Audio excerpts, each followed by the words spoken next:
Dear friends, हम लोग solve कर रहे थे।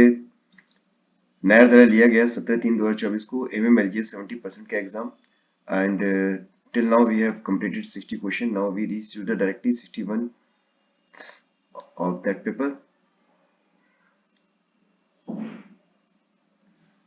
In a direct accidental standard of mandatory EMD, the lowest technical suitable L1 has quoted 100 rupees. ठीक है, lowest EMD में the second lowest technically suitable L2 was 110. L1 bidder received the offer of 105.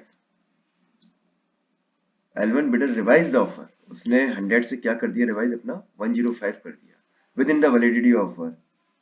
Okay, last purchase rate which is 1 year old is 103. Last purchase rate था 103 था. What action is to be taken by acceptable authority. यहाँ पर क्या circumstance है, एक बार फिर से इसको समझिए आप कि L1 ने 100 रुपीज कोट किया था, L2 का 110 रेट था. उसने टेंडर खुलने के बाद वैलिडिटी ऑफर वैलिडिटी 105 कर दिया और लास्ट जबकि परचेज रेट उसका कितना था, लास्ट परचेज रेट था 103. कंडीशन पे ये बोली देता कि पेशकश पर 105 पे विचार किया जाना चाहिए. देखिए, जब टेंडर खुलने के बाद हम कुछ नहीं कर सकते हैं, राइट. बोली देता कि पेशकश 100 पे विचार की जाएगी. क्यों की जाएगी? जब उसने लेटर लिख के दे दिया हमें कि भाई हम 100 पर नहीं देंगे, हम 105 पर देंगे. ठीक है. L1 बोली दादा कि EMD जब्त कर ली जाएगी और निविदा को द्वारा प्रस्तुत किया जाएगा. बिल्कुल ठीक बात है. यही कोर्स ऑफ एक्शन होना चाहिए कि EMD of L1 bidder is to be forfeited and case is to be retendered. यही कोर्स ऑफ एक्शन है. और अत्यावश्यक मात्रा के लिए L2 बोली दादा को 100 का काउंटर ऑफर दिया जाना चाहिए. शेष मात्रा के लिए द्वारा टेंडर करना होगा नहीं. It is also not good course of action. Only this one. As per Store Code Volume 2, Store Code issues on loan to other railway, which is the following statement is incorrect. It is not correct, incorrect. इसे एक खाता प्रतिनिधि द्वारा देखा जाना चाहिए. जारी note, actually this is has been deleted and we are not considering this question and we don't want to waste time on this question. We directly reach to the another question. As per Store Code Volume 2, the depot officer may waive departmental stock verification in the following circumstance. हाँ जी हाँ, departmental stock verification होता है. तो किस परिस्थितियों में गलत है? स्टोर खंड 2 के अनुसार डिपो अधिकारी निम्न परिस्थितियों में विभागीय स्टॉक स्थापन से छूट दे सकता है. तो क्या कह रहा है, निम्नलिखित में से कौन सा कथन गलत है? ये ध्यान रखिए कि ये क्या कह रहा है, करेक्ट है.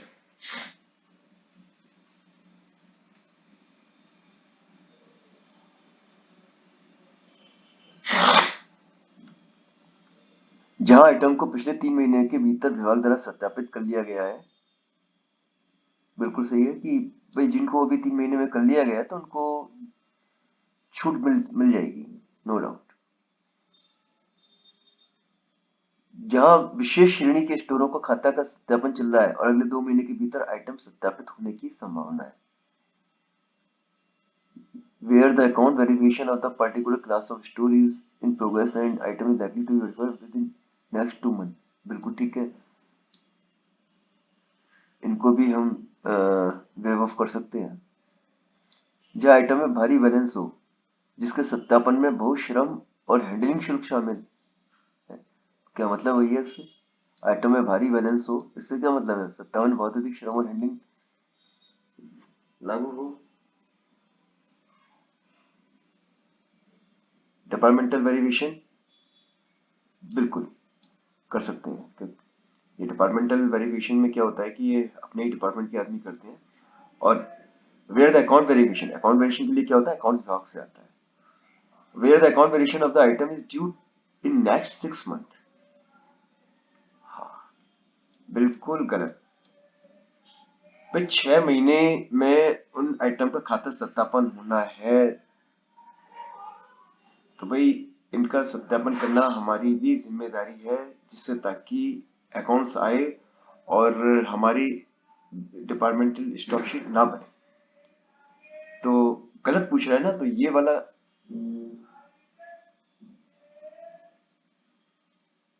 कथन गलत है। निम्नलिखित में से कौन सा कथन गलत है? ये वाला कथन गलत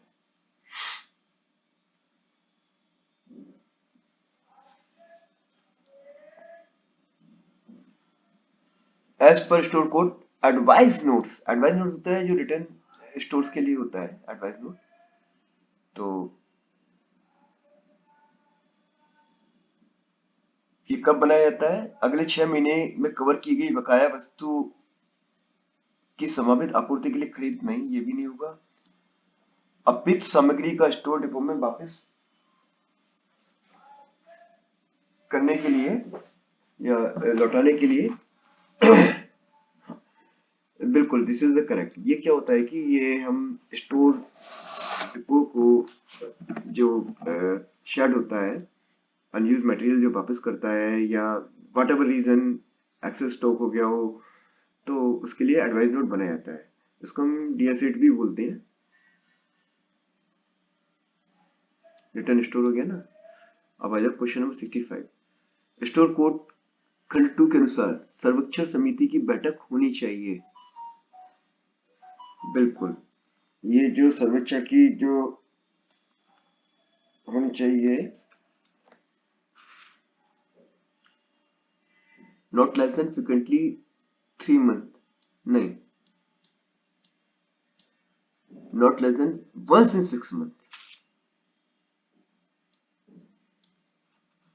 ये होना चाहिए वंस इन 6 मंथ, कम से कम 6 महीने में एक से कम नहीं होनी चाहिए।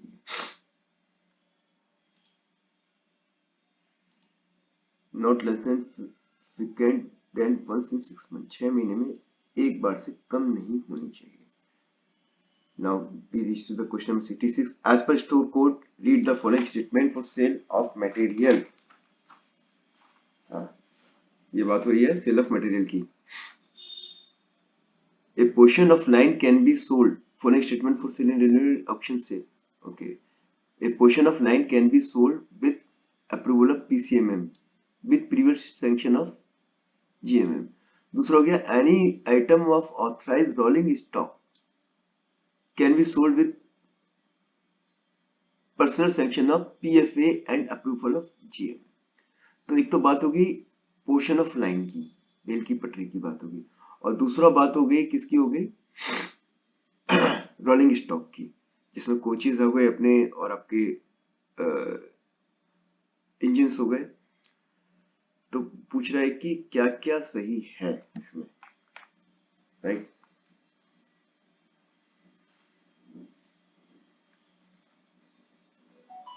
वेल, इसमें 1 और 2 दोनों गलत है।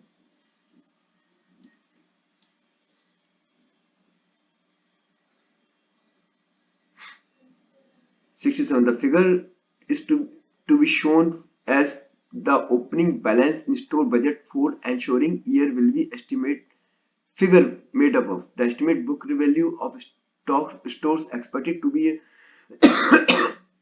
in stock at the end of the current year, the estimated net result of outstanding balance under the store suspense head of purchase imported indigenous sales, etc. The amount expected to be outstanding in the stock adjustment account after the accounts for year are closed. Now इसका answer है 1, 2 and 3 are corrected।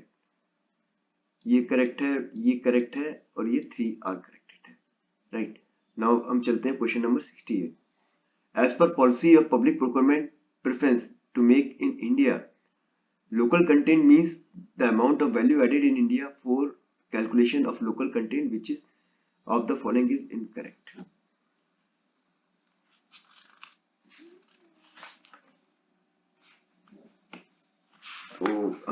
सबसे पहले देखते हैं खरीदी हुई वस्तु का कुल मूल्य से घटाए वस्तु में आयातित सामग्री का मूल्य सभी सीमा शुल्क को छोड़ करके। नहीं,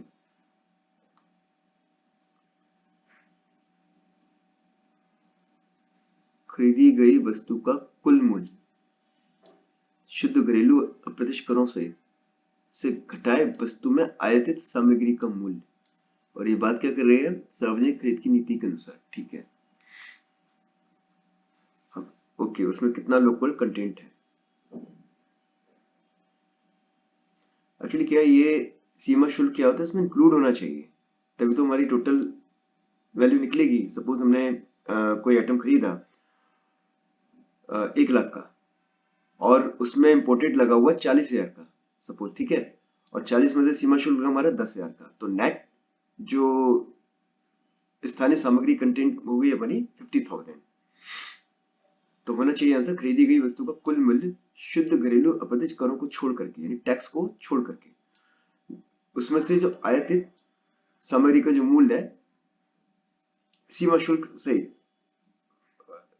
तब हमारा नेट निकलेगा कि इसमें लोकल कंटेंट कितना है, कितनी वैल्यू है। तो उसका आंसर करेक्ट नंबर ये 2 ही होगा। अब we reach to the question is 69. As per policy of public procurement preference to make in India, order for collection of local content, read the following statement carefully. For value of import content, cost of transportation, insurance and training will be taken into account. Right. Or for value of imported content, cost of installation, commissioning and after sales service support like MCCC will be taken into account. ये क्या कह रहा है, फिर से वो समझो। सार्वजनिक खरीद नीति के अनुसार भारत में निर्मित वस्तुओं को प्राथमिकता आदेश लोकल कंटेंट गणना करने के लिए, देखिए लोकल कंटेंट गणना करने के लिए इनमें परिवहन, बीमा, प्रशिक्षण की लागत को ध्यान में नहीं रखा जाएगा, क्योंकि सब बात की चीजें आयातित सामग्री के मूल्य के लिए स्थापना, कमीशनिंग, बिक्री के बाद AMC ने इनमें भी नहीं रखा जाता ध्यान। तो both are incorrect. 4. As per store code, who approved the list of item for departmental stock verification? ये कौन अप्रूव करता है? डिपार्टमेंटल स्टॉक जो वेरिफिकेशन होता है उसको, ये सारा की सारा जो लिस्ट है ये तैयार की जाती है अपने PHOD के द्वारा। PHOD अपने कौन है? PCM है। हाँ, अब यहाँ से हिंदी के क्वेश्चन अपने तैयार हो जाते हैं और मुझे लगता है कि 4th पार्ट बनाने की जरूरत नहीं पड़ेगी। It may be conclude with in 3 part. केंद्रीय हिंदी समिति के अध्यक्ष कौन है? बहुत अच्छा क्वेश्चन है ये। केंद्रीय जो हिंदी समिति है उनके होते अपने प्राइम मिनिस्टर, प्रधानमंत्री। राजभाषा अधिनियम हो गए 66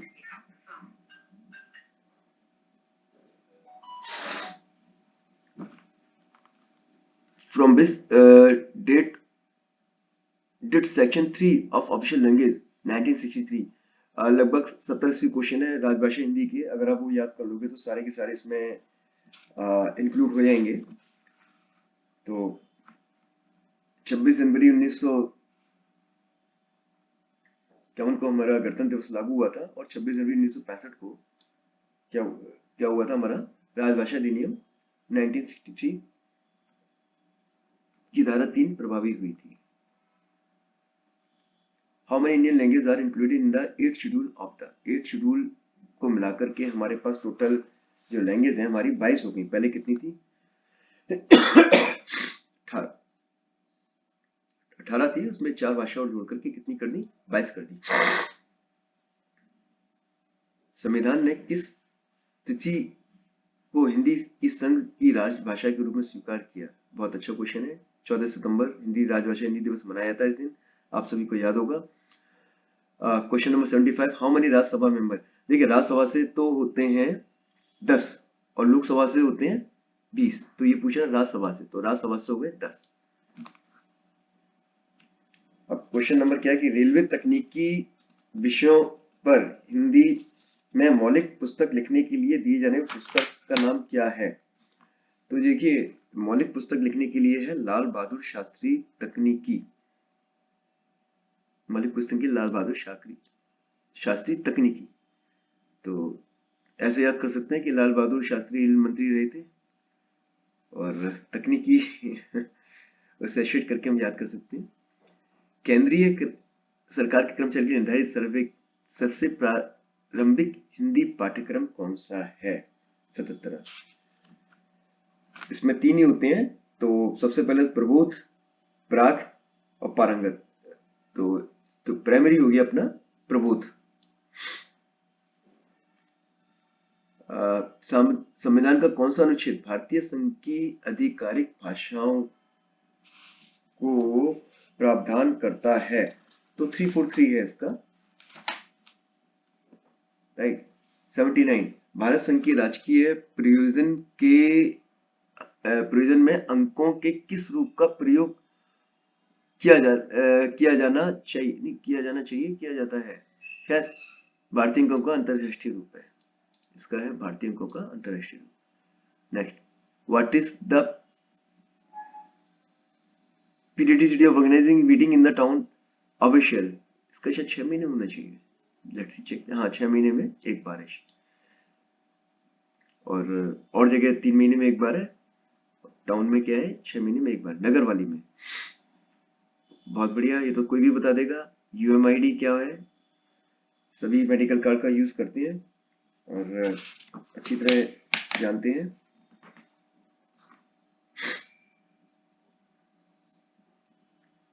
unique medical identity card, unique medical identity card universal नहीं है, यूनिक मेडिकल आइडेंटिफिकेशन डिटेल नहीं है, none of the, right.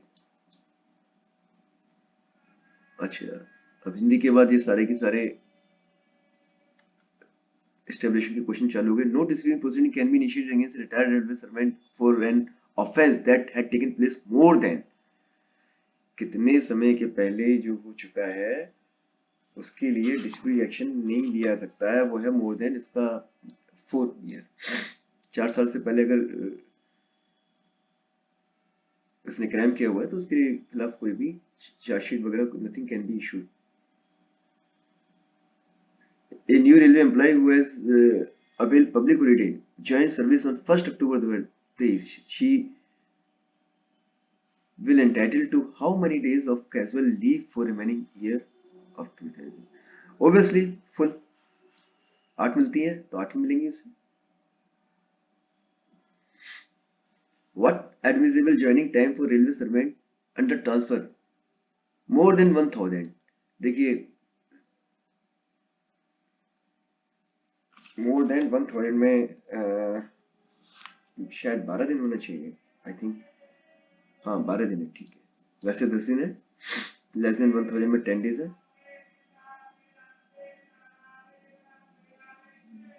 Under the right to RTI Act 2005, after receiving the request for obtaining information from applicant, in how many days shall public information officer will provide the information to the applicant?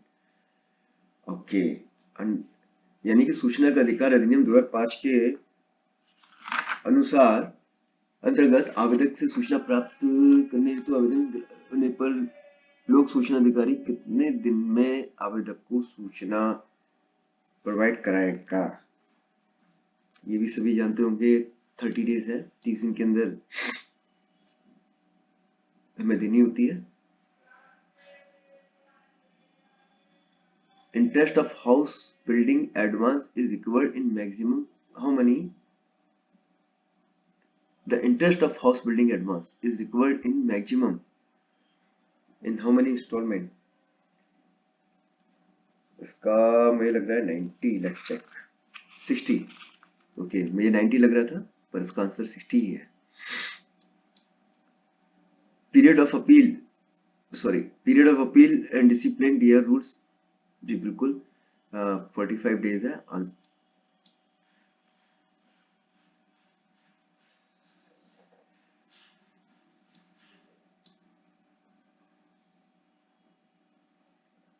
निलंबन के सब जानते हैं, निलंबन के लिए प्रयुक्त मानक पत्र कौन सा है? इसको तो हर कोई अच्छी तरह जानता है, SF1।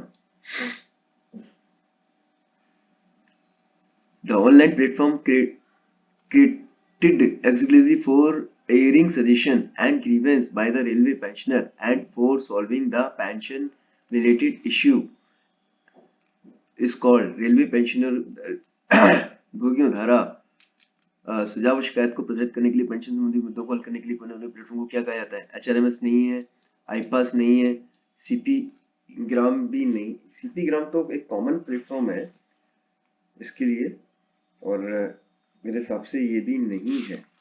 ये नहीं है तो क्या होना चाहिए फिर? अर्पण होना चाहिए। अर्पण की फुल फॉर्म, चलो भी टाइम नहीं है, वीडियो फिल्म भी हो जाएगी। प्रेम, ये भी हर कोई बता देगा, जो बहुत आसान है। प्रिजर्विंग तो है नहीं, प्रॉपर भी नहीं है। ये होगा participation of railway employ in management. This is the correct answer. Which of the following is not a penalty as per railway servant discipline DAR 1968? Censure वेतन वृद्धि रोकना रिकॉर्ड की गई चीज है। सेंश्योर एसएफ 11 में फर्स्ट पेनल्टी है censure, ये भी एक पेनल्टी है, लेकिन रिकॉर्ड की गई चेतावनी, it is only warning, it is not given under DR rules, तो उसका आंसर होगा रिकॉर्डेड चेतावनी। Which of the following rule of the railway service conduct rule 3.1? अच्छा, ये रूल 3.1 पूछ रहा है, क्या है ये याद करना पड़ेगा। मैं ये 1966 के जो अपने कंडक्ट रूल्स हैं, ये सारे सारे हमें एक बार याद करने पड़ेंगे हमें।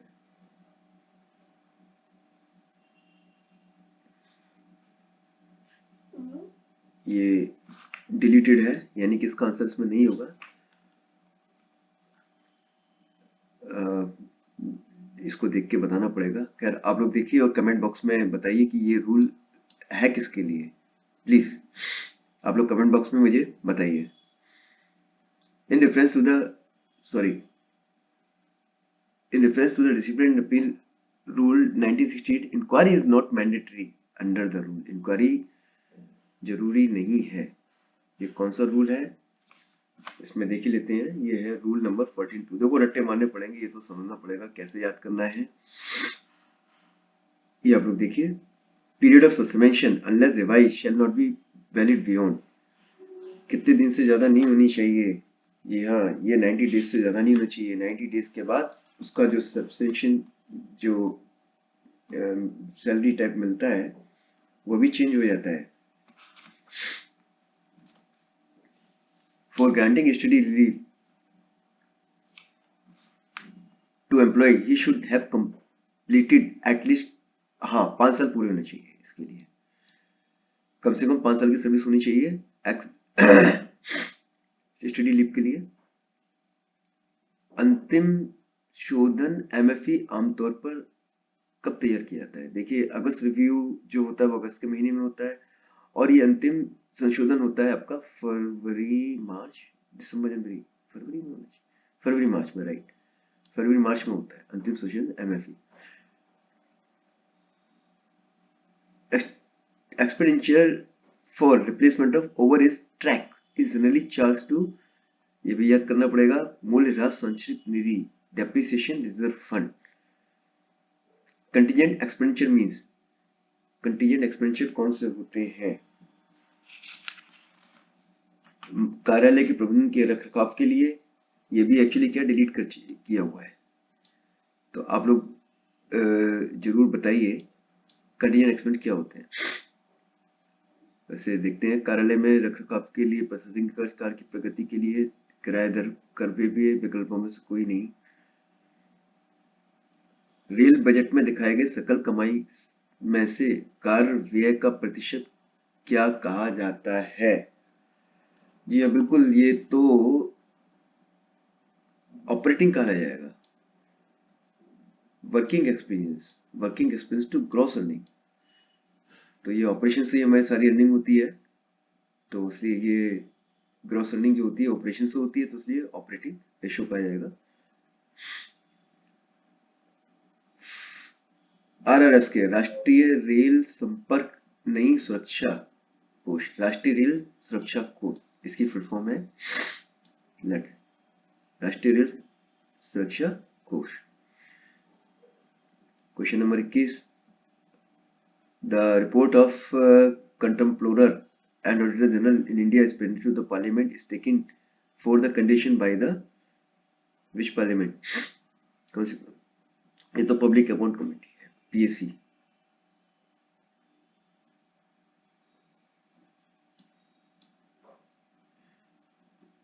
कृपया बजट पर निम्नलिखित कथन पढ़ें और टिप्पणी करें कि कौन सा कथन सही है।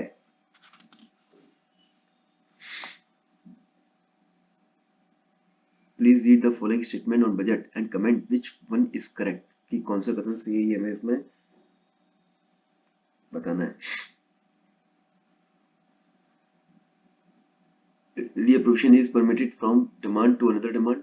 Reappropriation is permitted from voted expenditure to charged expenditure but not permitted from charged expenditure to voted. Any surplus amount that remains unutilized by the end of the financial year can be utilized in next financial year only, but not beyond the next financial year. And none of the given option is correct. Yes, none of the option is correct. iPass बहुत अच्छी तरह जो लोग salary बनाते हैं, salary में काम करते हैं, उनको अच्छी तरह पता होगा। iPass क्या है कि जैसे मैंने बताया कि बहुत सारे सॉफ्टवेयर्स हैं, जैसे कि आपने ASRS का देखा था, ऐसे ही इसमें इसका लिखा हुआ आपने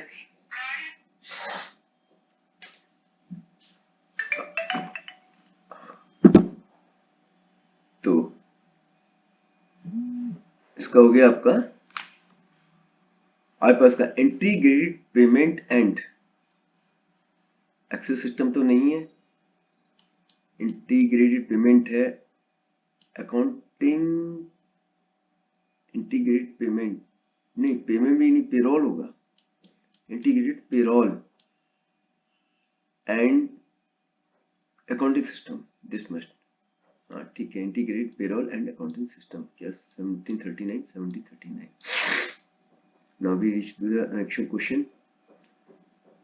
Article 260C of Indian Constitution, all the revenue of Government of India flow into, Bharat का सारा का राजस्व किस निधि में प्रवाहित होता है?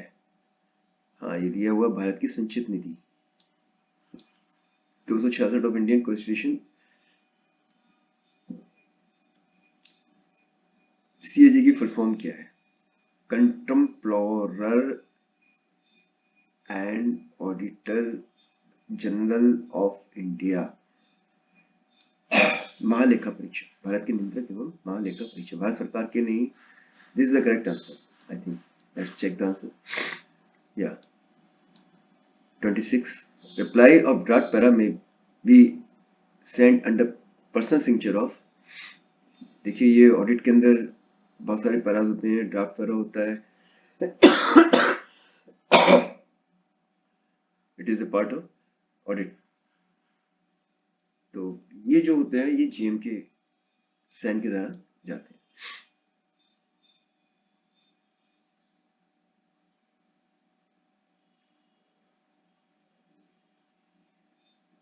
Delay in replying to special letter issued by audit department may lead their conversion।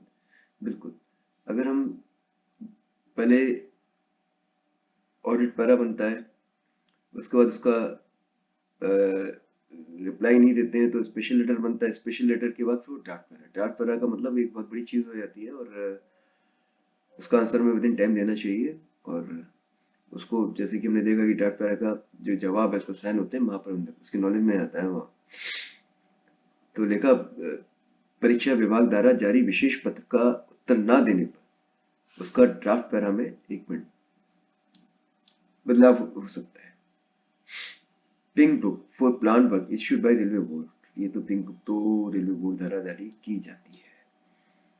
Expenditure under staff welfare and amenity shall be charged to, ये 9, 10, 11, 12 एक्सपेंशन अंडर स्टाफ वेलफेयर, ये सारी 11 है। चेक करते हैं, हाँ 11 correct, 11 is the correct answer. अब आ जाइए, which of the following can not be propose in RSP. RSP program क्या होते हैं? रोलिंग स्टॉक प्रोग्राम होते हैं। क्या होते हैं? आरएसपी रोलिंग स्टॉक प्रोग्राम होते हैं। तो उसमें हम लोगों से संबंधित कुछ लोग, और रोलिंग स्टॉक में क्या होगा, कोच और आपके लोकोज हो गए, तो उन्हीं की हम डिमांड करते हैं, कोच की और लोकोज की। तो आरएसपी में हम नए इलेक्टिव लोगों की डिमांड कर सकते हैं, नए कोचों की कर सकते हैं, ईएमयू की कर सकते हैं, लेकिन ये सड़क वाहन नहीं आएगा। ठीक है, आप समझ होंगे आरएसपी का मतलब। एक मिनट मैं क्लियर कर रखता हूँ। रोलिंग स्टॉक प्रोग्राम, प्रोग्राम हो गया इसका। तो रोलिंग स्टॉक प्रोग्राम में ट्रैक पे चलने वाले क्या क्या हो गए, लोकोज लोकोज हो गए, अपने नए कोच हो गए, ईएमयू हो गई, बट ये सड़क वाहन नहीं आएंगे। ओके, मुझे झेलने के लिए आपका बहुत बहुत शुक्रिया, आपने मुझे झेला। और मेरी आप, I wish all of you for great success in forthcoming examinations. आप लोग बहुत अच्छा करेंगे, मुझे ऐसी आप लोगों से उम्मीद है। वैकेंसीज ढेर सारी निकली हुई हैं, लगे रहिए, पढ़ते रहिए। ठीक है, हैव ए नाइस डे।